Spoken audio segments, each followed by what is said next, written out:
ప్రవీణ్, ఇప్పుడు 2026 ఎరా నడుస్తుంది, new age of technology and everything. ఈ టైంలో పర్టికులర్గా students investment banking, fund accounting ఎందుకు చూస్ చేసుకోవాలి? అన్న సింపుల్ అన్న, 100 years బ్యాక్ వెళ్దాం. ప్రపంచంలో ఫుడ్ దొరికేది అందరికీ అంతే. అంటే 1900, 1800లో, 1970sలో people are started buying cars. Globally నేను చెప్తున్నా. అంటే ఫుడ్ నుంచి వాళ్ళు కార్లకు వచ్చారు, లగ్జరీకి. ఇప్పుడు మీ తాతల కాలంలో చూస్తే ఫుడ్ దొరికితే ఎక్కువ అనేవాళ్ళు. మరి ఇప్పుడు అందరి ఇళ్ళలో కార్లు వచ్చాయి కదా. అంటే ఇల్లు వచ్చేసింది అందరికీ, కార్లు వచ్చేసాయి. And people are buying gold also across the globe.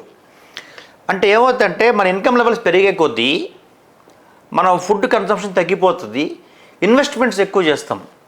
నా people are buying real estate, gold, equities, currencies, commodities.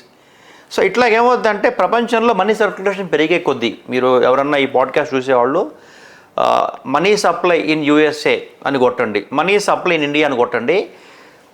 Globe has printed more money from 2021 than globe has printed in the last 1000 years. Circulation money అంత పెరుగుతుంది అనమాట ప్రపంచ ఎకానమీలో. ఈ డబ్బులన్నీ పోయేది financial మార్కెట్స్కే కదా.